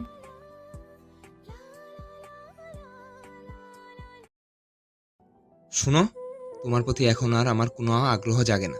তুমি যে আমার স্ত্রী ভাবতেও বড্ড অসহ্য লাগে। এত সহজেই বলে ফেললে? অন্তত 40 বছর একসাথে পার করতে পারতাম, অথচ বিয়ে 4 বছরে এতটা অসহ্য হয়ে গেলাম তোমার কাছে। পায়েল তাচ্ছিল হাসলো, মাধবের চোখে চোখ রাখলো। না, কোনো অনুশোচনা নেই, কোনো দ্বিধা নেই, কোনো খারাপ লাগা কাজ করছে না তার স্বামীর মাঝে। তার দু চোখে ভাসতে যেন বৃতৃষ্ণা আর বৃতৃষ্ণা। ভালোবেসে বিয়ে করেছিল তারা, ধনী পরিবারে মেয়ে পায়েল। তার বাবার সাম্রাজ্যের রাজরানী ছিল সে, অথচ মাধবের সংসারে এসে রাজকন্যার বেশভূষা পাল্টে গেল কয়েক মাসে। পায়েল তখন সবেমাত্র এইচএসসি শেষ করলো। অপরদিকে পড়াশোনা শেষ করা মাধব বেকার হয়ে ঘুরছিল। একটা চাকরি পায়নি বলে পায়েলকে হারাবে সে কথা যেন স্বপ্নেও ভাবতে পারে না মাধব। অপরদিকে পায়েলের বিয়ে ঠিক হলো আরেক ধনী ঘরে। বিয়ে ভাঙার জন্য কম কসরত করেনি সে। পরিবারের কেউ মাধবকে মেনে নেয়নি। মধ্যবিত্ত পরিবারের পায়েলের বিয়ে দেবে এ কথা যেন ভুলেও ভাবতে পারে না পায়েলের বাবা। কিন্তু পায়েলের জেদের কাছে হারলেন তিনি। একবার না, দুইবার না, 4 বার সুসাইড করার চেষ্টা চালায় পায়েল। বাধ্য হয়ে মাধবের সাথে বিয়ের আলোচনায় বসলেন তিনি। স্বল্প আয়োজনে মেয়ের বিয়ে দিলেন। সে সময়টাও মাধব বেকার। বিয়ের 1 সপ্তাহ পর একটি প্রাইভেট কোম্পানিতে মাধবের জন্য চাকরির ব্যবস্থা করে দিলেন। মেয়ে যা চায় তাই হোক, তবু সুখে থাকুক। সেই সুখ আদৌ জুটল পায়েলের কপালে? বিয়ের পর তাকে পড়াশুনো ছাড়তে হয়। বিয়ের 1 বছরের মাথায় শাশুড়ি প্যারালাইজড হয়ে যান। স্বামী, শ্বশুর, শাশুড়ি এবং এক দেবর, এক ননদ নিয়ে শুরু হয় তার সংসার সামলানোর চেষ্টা। প্রথম মানিয়ে গুছিয়ে নিতে বড্ড কষ্ট হয়েছে মেয়েটার, তবুও মাধবের দিকে তাকিয়ে সবটা করেছে। এই সংসারটাকে আপন করেছে, যার প্রতিদান স্বরূপ মাধব তাকে এভাবে বিতৃষ্ণার দুয়ারে নিয়ে ঠেকালো। আমাকে অসহ্য লাগার একটা কারণ দেখাও মাধব। শুধু একটা কারণ? 1000টা কারণ দেখাতে পারবো। এই যে বেলা 4টা বাজতে চললো, আজ অফ ডে। কোথায় আমাকে সময় দিবে তুমিই দিয়েছো। কখন থেকে ডেকে যাচ্ছি, শুনলেই না আমার কথা। একটু পানি চাইলাম, তাও আষ্টে হাতের গন্ধ নিয়ে আমার গ্লাসটা দিলে। আমি যখন সময় চাই তখন তো তুমি দাও না। আমার জন্য তোমার সময় হয়? আদৌ হয়েছে? একবার যত্নের চোখ বুলিয়ে দেখেছো আমি কেমন আছি? অথচ এই সময়গুলো কার জন্য শেষ করছি আমি? আমার নিজের জন্য? বলো তুমি, কার জন্য আমি এতটা খাটছি? বাইরে থেকে ঘামাতো শরীর নিয়ে যখন ফেরো, তখন তোমায় জড়িয়ে ধরতে আমার একটু ঘেন্না লাগে না? কেন বলতে পারবে? তোমার মায়ের প্যারালাইজড, তিনি নিজ পায়ে চলতে পারেন না। তার পটি লাগা কাপড় যখন আমি পরিষ্কার করি, তখন তো আমার গন্ধ লাগে না? আমার খারাপ লাগে না? আমার কি খারাপ লাগা নেই? খবরদার, আমার মা সম্পর্কে একটা কথাও বলবে না। এসব তোমার দায়িত্বের কাতারে পড়ে। দায়িত্ব? সব দায়িত্ব আমার, মাধব। তোমার সাথে কথা বলাটাই বেকার। সরো সামনে থেকে। এই বাড়িতে তুমি হয় থাকবে, না হয় আমি থাকবো। তোমার মুখ দেখতেও আমার অসহ্য লাগে। মাধব রাগ দেখিয়ে গ্লাসটা ছুঁড়ে ফেললো মেঝেতে। বাক্যবিহীন চোখের সবটা তাকিয়ে দেখলো পায়েল। দরজার কাছে দাঁড়িয়ে আছে তার ননদ তোহা। ভাই ভাবির এমন ঝামেলা ইদানিং একটু বেশি চলছে। ভাবি, ভাইয়া রেগে গেল কেন? তেমন কিছু না। আজ যে তাড়াতাড়ি ফিরলে? শরীর ভালো লাগছে না, তাই একটা ক্লাস মিস দিলাম। ও। আনমনে কথাটি বলে রান্নাঘরে ছুটল পায়েল। তার ভীষণ কান্না পাচ্ছে, কিন্তু কান্নার সময় এখন নয়। যার জন্য এতটা স্যাক্রিফাইস করেছে সে, আর আজ সে বলল কিনা তাকে অসহ্য বিরক্ত লাগে। এতক্ষণ মাছ কাটছিল পায়েল। এই অবেলায় শ্বশুর মাছ নিয়ে ফিরেছে বাড়িতে। কোনো কাজের লোক নেই যে কেটে পরিষ্কার করে দেবে। সব কাজ একাই সামলায় পায়েল। তাই তো বিকেলের সময়টাতে তাকে ব্যস্ত থাকতে হয়েছে। প্যাকেট করা প্রত্যেকটা মাছ দ্রুত ফ্রিজে রাখলো সে। রান্নাঘর পরিষ্কার করে কিছু ফল কেটে ফিরল শাশুড়ির রুমে। মা, ফলগুলো খেয়ে নিন। পায়েল, আমাকে হুইল চেয়ারে বসিয়ে দিবি? একটু বারান্দা যাব। মা, আমি বের হব, আপনি ফল খেয়ে নিন, তারপর বাকি সব দায়িত্ব আপনাকে দিয়ে যাব। দায়িত্ব? কিসব বলছিস পায়েল? আর তুই কোথায় যাবি? বাবার বাসায় যাব মা। সে কি 1 বছর পর হঠাৎ? পায়েল প্রতিউত্তর করতে পারল না। তার চোখ ঝাপসা হয়ে আসছে। একটা জবরদস্ত সিদ্ধান্ত নিয়েছে সে। আজ এই মুহূর্তে মাধবকে ছেড়ে চলে যাবে সে। অন্তত 1 মাসের আগে ফিরবে না। সেও দেখতে চায় মাধব কতটা থাকতে পারে তাকে ছাড়া। আলমারিতে থাকা জামা কাপড় নিয়ে নিত্য প্রয়োজনীয় মাধবের দেওয়া কোনো কিছুই সঙ্গে নিল না পায়েল। গায়ে তার শ্বশুরের দেওয়া সুতির 3 পিস। ব্যাসের প্রত্যেকটা দরকারি চাবি বুঝিয়ে দিল। পায়েলের হঠাৎ এমন আচরণ দেখে আহাজারিতে কেঁদে ফেলেন তিনি। তোহা এগিয়ে এসে মাকে ভাইয়ের রাগের কথা জানালো। পায়েল, মাধবের সাথে ঝামেলা হলে আমাদের বল, আমরা ওই পাগলটাকে বোঝাবো। তুই শুধু শুধু। বোঝাবুঝির কিছুই নেই মা, আপনার ছেলেকে তার মতো থাকতে দিন, আমি বরং যাই। পায়েল আর কোনো ডাকে সাড়া দিল না। এক একাশ অভিযোগ, অভিমান আর কষ্ট নিয়ে ছেড়ে এলো স্বামীর বাড়ি। রেস্টুরেন্টে স্বল্প সাউন্ডে মিউজিক বাজছে, তার সাথে গুনগুন করে গান গাইছে মাধব। হাতে থাকা ক্যাপাচিনোতে চুমুক বসিয়ে আর চোখে তাকালো ছোটবেলার বন্ধু রাফির বউয়ের পানে। মেয়েটা হেসে হেসে গা দুলিয়ে কথা বলছে রাফির সাথে। ডান হাতটা বাড়িয়ে ছুঁয়ে দিচ্ছে রাফির চুল। রাফিকে যে কোনো কারণে কনভিন্স করতে চাইছে সেটা বেশ ভালোভাবে বোঝা যাচ্ছে। মেয়েটার চমৎকার সাজসজ্জা, হাস্য উজ্জ্বল চেহারা যে কারো নজর কাটতে বাধ্য। এই মুহূর্তে মাধবের বড্ড আফসোস হচ্ছে তার বউটা কি করে এতটা পাল্টে গেল। সৌন্দর্যের ফওড়া ছিল যার মাঝে, তার সঙ্গতায় এখন মন বসে না মাধবের। না মনের টান, না শরীরের টান, কোনো টান নেই, শুধু আছে একটুখানি পিছু টান। সরি তোকে বসিয়ে রাখার জন্য। এই বউটাও যা করে না। না না না, সরি বলছিস কেন? ভাবি কি বলছিল? ওই রয়েছে ম্যাডাম এখন বাপের বাড়ি যাবেন, কাল সারাদিন বন্ধুদের সাথে ঘুরবেন, সন্ধ্যায় বাড়ি যাবে, এই জন্য অনুমতি চাইলো। তুই দিয়ে দিলি অনুমতি? দেব না কেন? তুই বলতে চাচ্ছিস আমি সন্দেহ করি? না তা নয়, বাদ দে। কি খবর তোর? অনেকদিন পর দেখা হলো। আমার আর খবর, এই তো চলছে। তোকে এত উস্কো উস্কো লাগছে কেন? ভাবির সাথে তোর কি কোনো ঝামেলা হয়েছে? কি? ওই মেয়ের নাম নিস না রাফি, জাস্ট অসহ্য কর। পায়েলের সাথে তোর আবার কি হলো? এই, তোদের সম্পর্ক ঠিকঠাক আছে তো? আমি মেয়েটার মাঝে এখন আর ফিলিংস পাই না, তাকে দেখলে আমার মাথা গরম হয়ে যায়। মাধব, প্লিজ এসব বলিস না। পায়েল মেয়েটা তোর জন্য কি না করলো, আর তুই? রাজপ্রসাদ ছেড়ে মেয়েটা তোর কুড়েই ঘরে পড়ে আছে, আর ভুলে যাচ্ছিস কেন? পায়েলের বাবাই তোকে এই চাকরিটা দিয়েছে। চাকরি দিয়েছে বলে কি মাথা কিনে নিস নাকি? একদম খুঁটা দিবি না রাফি। ওকে ওকে, শান্ত হ। এবার বল, তোদের প্রবলেম কি?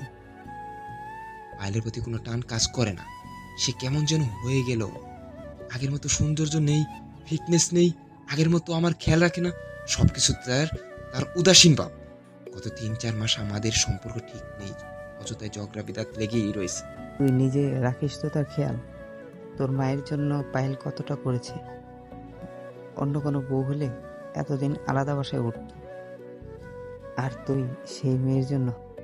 বাদ দে, কি নিয়ে লাস্ট কবে ঘুরতে গেলি? প্লিজ রাফি, তোকে আমার সমস্যা বুঝতে বলেছি, পায়েলের হয়ে সাফাই গাইতে বলিনি। আমি জাস্ট সত্যটা বলছি, কারো পক্ষ নিয়ে বলছি না। রাখ তুই তোর সত্য। মাধব রাগ দেখিয়ে উঠে গেল। রাফি অবাক পানে চেয়ে রইল মাধবের পানে। মানুষটা এতটা স্বার্থপর হয় কি করে? দীর্ঘ 1 বছর পর বাড়ি ফিরে এসেছে পায়েল। বাবা মা তাকে দেখে যেন ভূত দেখার অবস্থা হলো। ছোট ভাই প্রীতমের আদরের শেষ নেই। কতদিন পর বোনকে কাছে পেল। বাবার বাড়ি আসার মতো কোনো কারণ খুঁজে পায় না পায়েল। খালা, ফুপু, চাচা চাচি, খাজিনরা উভয় তাকে কথা শোনাতে আলসেমি করেনি। স্বামীর স্ট্যাটাস নিয়ে তাকে সর্বদা কথা শুনতে হয়েছে। কিছু বিবাহিত কাজিন তার সাথে সম্পর্কের ফারাক দিয়েছে। এর মূল কারণ পায়েলের স্ট্যাটাসের সাথে তাদের চায় না। ভালোবেসে পায়েল যেন সব হারালো, কিন্তু কই, এসব নিয়ে পায়েলের মাথা ব্যথা হয়নি। যখনই কান্না পেয়েছে ছুটে গেছে মাধবের বুকে। কান্নায় পাশলা ভিজিয়ে দিয়েছে বুক।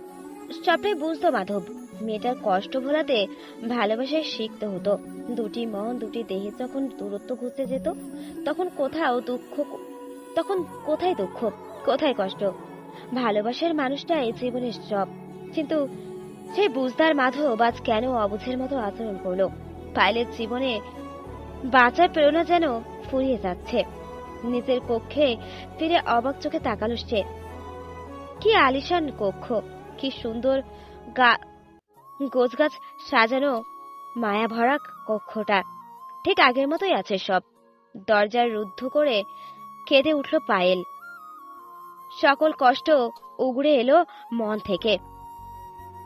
নখের সাহায্যে খামচে দিল দুহাত। আয়নায় দাঁড়িয়ে নিজের প্রতি নিজের বিতৃষ্ণা জাগলো। সবার খেয়াল রাখতে রাখতে নিজের আর খেয়াল রাখা হলো না তার। চোখে নিচে কালি, ভাঙা গাল, উস্কো খুস্কো চুল, সব মিলিয়ে এলোমেলো অবস্থা। এই রূপ সৌন্দর্যের ভাটা পড়েছে বলে কি আজ মাধব দূরত্ব চাইছে? কাঁদতে কাঁদতে তাচ্ছিল্য হাসলো মেয়েটা। আমার মেয়ে বাড়ি থেকে বের হয়ে গেলে কেন? কুত্তার বাচ্চা, তুই কেন ঝগড়া করলে আমার মেয়ের সাথে?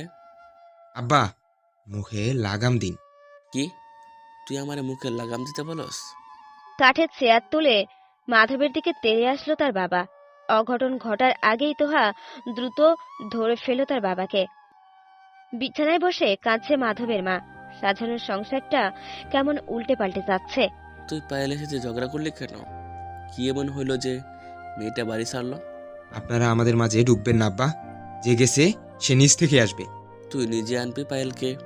আনবো না, আর সারা জীবনের জন্য যেন এই বাড়িতে আসতে না পারে সেই ব্যবস্থাও করব। কি করবি তুই? তালাক দিব। একটা শব্দে পরিস্থিতি থমকে গেল। চরের শব্দে কেঁপে উঠল তোহা। আগুন চোখে তাকায় বাবা তাকিয়ে আছে মাধবের পানে। এত বড় ছেলের গায়ে হাত তুলেছে। চটটা আগেই দেওয়া উচিত ছিল। মারো, মেরে ফেলো, আমি আমার সিদ্ধান্ত থেকে নড়বো না। পুনরায় তেড়ে আসলো তার বাবা, কিন্তু মাধব ঠায় দাঁড়িয়ে রইল। ক্রমশ তার রাগ জেদ যেন দ্বিগুণ হচ্ছে তা ঠিকই বুঝতে পারল মাধবের মা। তিনি কাঁদতে কাঁদতে বললেন, কেন এমন করছিস মাধব? কি সমস্যা আমাদের বল, আমরা আছি তো, এখন মরে যায়নি। আর স্ত্রী হিসাবে ওকে আমার ভালো লাগছে না। এর বেশি কি আর কোনো কারণ দর্শাতে হবে? হীরার টুকরো মেয়েকে তোর ভালো লাগছে না? এমন মেয়ে তুই আর পাবে? আমরা খেয়াল রাখছে, পুরোটা পরিবার সামলে রেখেছে, ওর মতো মেয়ে হয় না বাবা। মাধব রাগে ফোঁস করছিল। তোহার পাশে দাঁড়িয়েছিল তার ছোট্ট ভাই তানজিব। তানজিব এবার ক্লাস 10-এ উঠেছে। তার মাঝে আলাদা ভাবভঙ্গি প্রকাশ পাচ্ছে। নিজেকে ইদানিং সাহসী ভাবতে শুরু করেছে সে। পায়েলের ভীষণ ভক্ত সে, মায়ের মতো আগলে রেখেছে তাদের। তাই তো ভাইয়ের এমন বাজে সিদ্ধান্তে ছেলেটা ভীষণ চটে গেছে। তানজিব আঙুল নাচিয়ে এগিয়ে এলো মাধবের কাছে।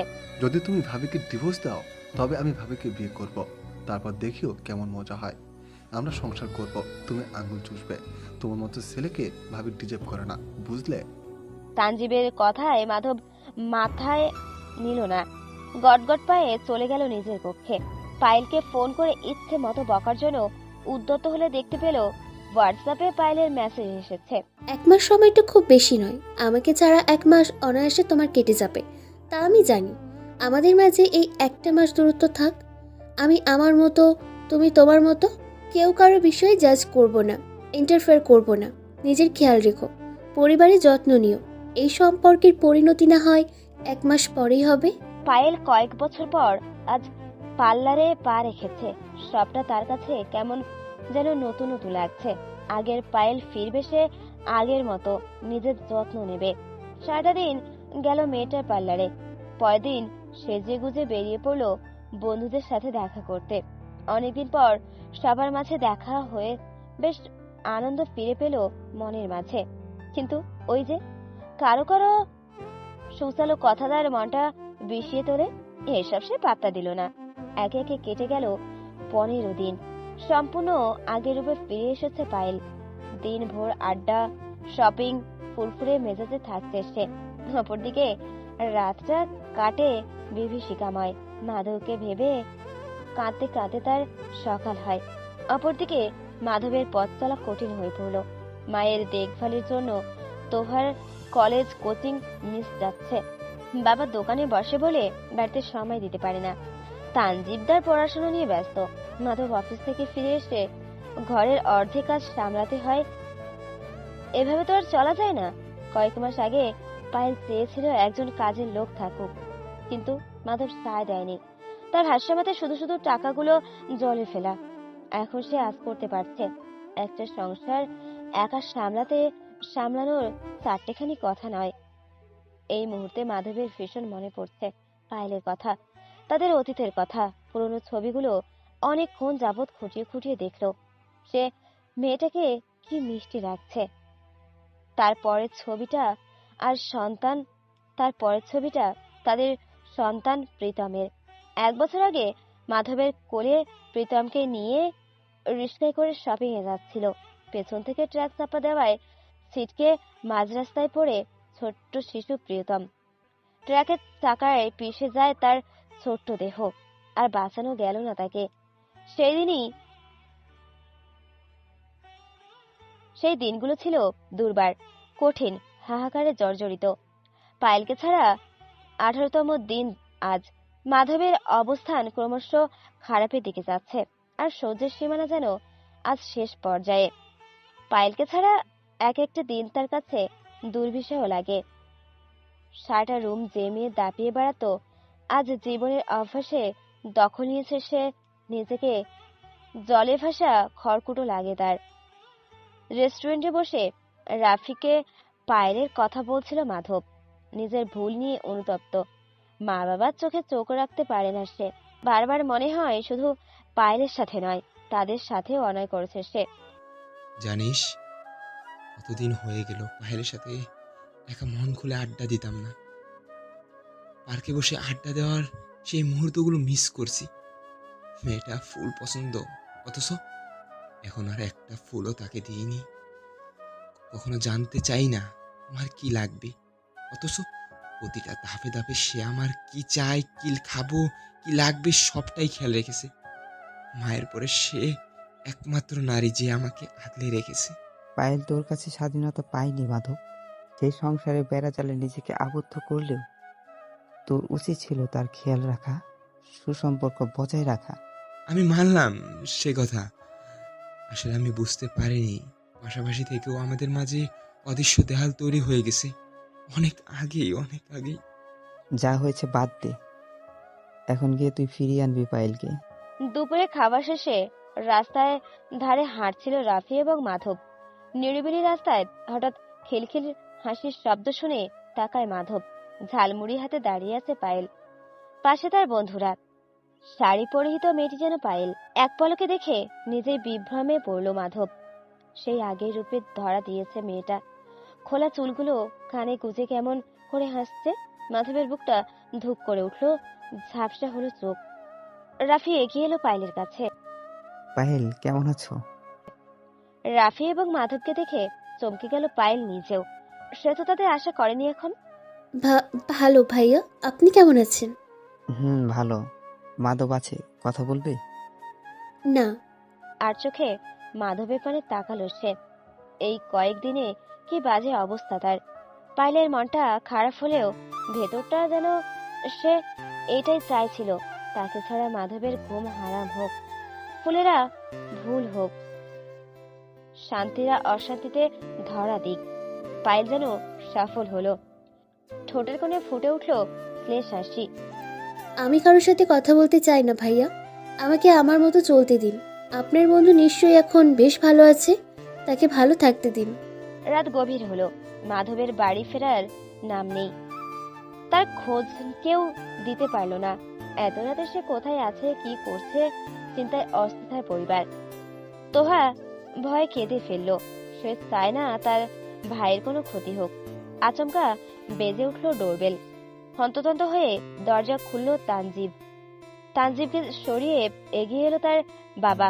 মাধব বিরক্ত চোখে তাকালো বাবার পানে। কোথায় ছিলে এতক্ষণ? যেখানে ইচ্ছে সেখানে। তোর ইচ্ছেরা এত লাগাম ছাড়া কেন? তুই জানিস না কতটা চিন্তায় ছিলাম আমরা। এই দাঁড়া, তুই সিগারেট খেয়েছিস? কুত্তার বাচ্চা, তুই সিগারেটে হাত দেওয়ার সাহস পেলে কি করে? একদম গালি দিবে না, আমার মর্জি, আমি যা ইচ্ছা তাই করব। মাধব রেগে গেল। দ্বিধায় দ্বিতীয়বারের মতো তাকে মারতে তেড়ে গেল তার বাবা, কিন্তু তার আগেই পায়েল এগিয়ে এলো, হাত টেনে ধরলো তার শ্বশুরের। বাবা ছেড়ে দিন, যার যেভাবে ইচ্ছা চলুক, আপনি পেশা নিচ্ছেন কেন? আসুন ঘুমাতে আসুন, আপনার বিছানা গুছিয়ে রেখেছি।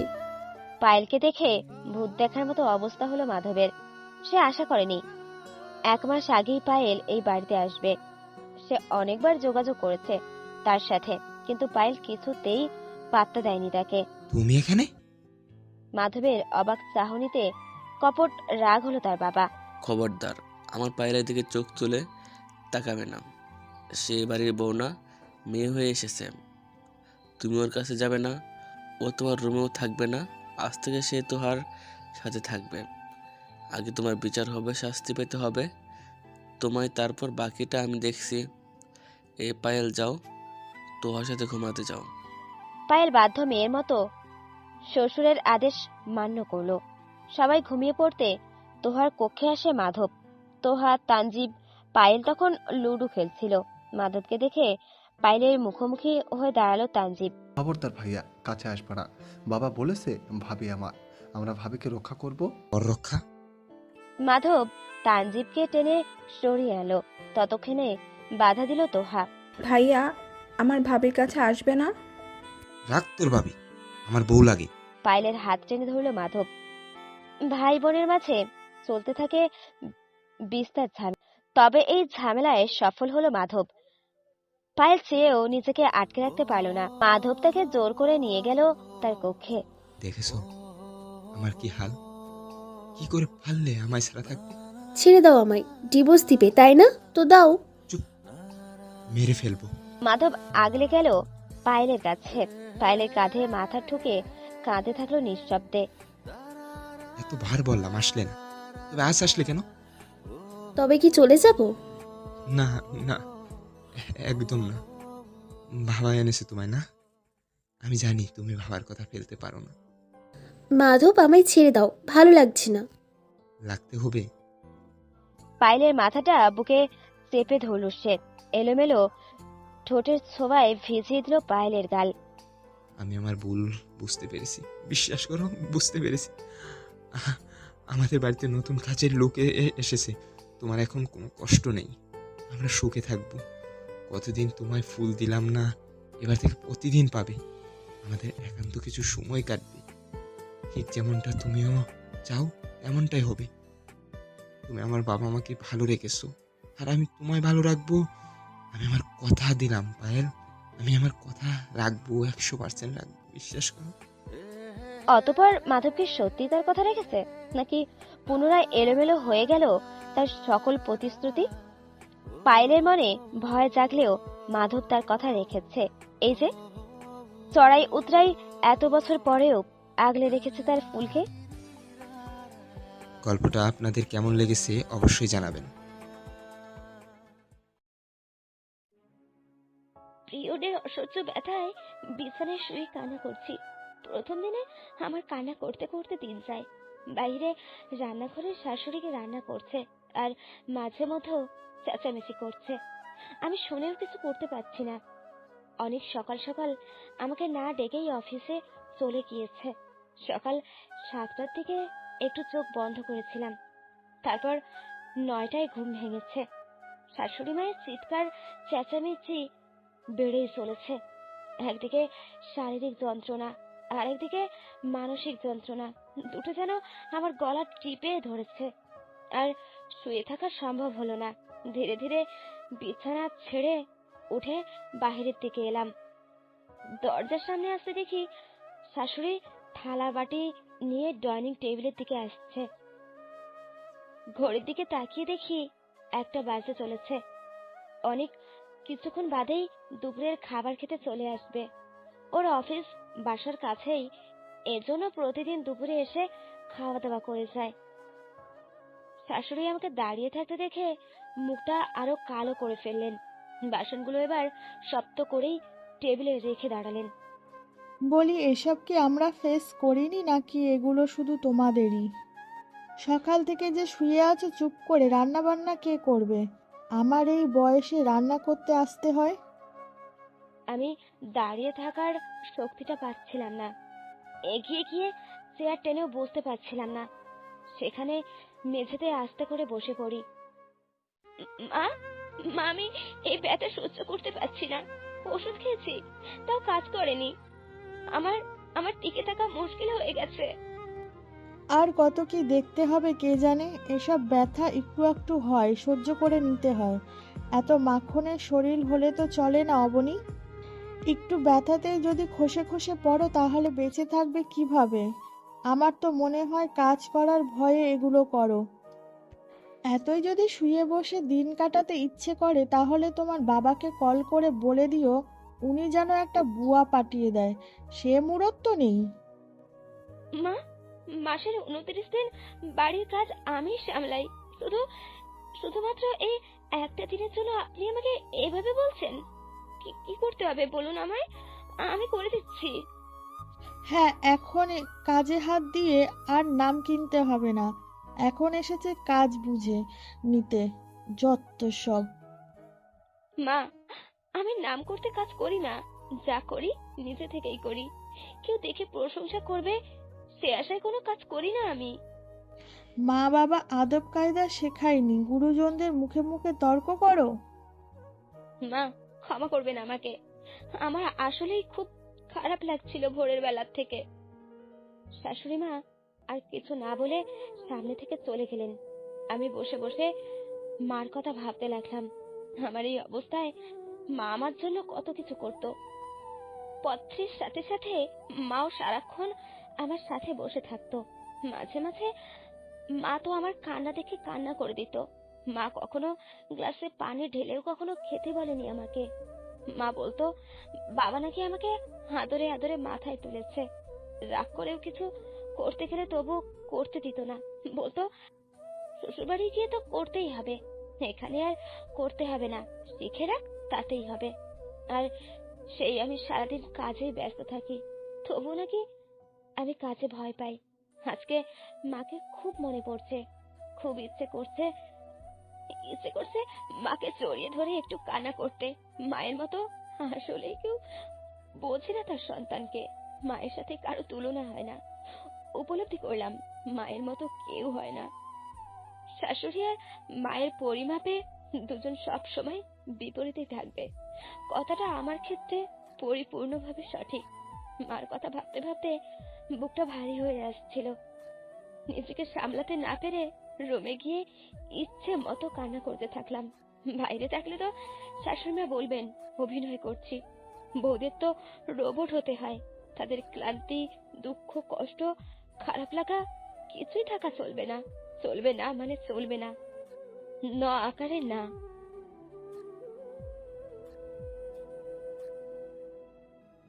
সমাপ্ত। কেমন লাগলো জানাবেন। কাহিনীটা কাল্পনিক, তবে এরকম হয়তো অনেকের ক্ষেত্রে ঘটে এবং ঘটছে। আমাদের পাশে থাকার জন্য আপনাকে অনেক অনেক ধন্যবাদ এবং ভালোবাসা।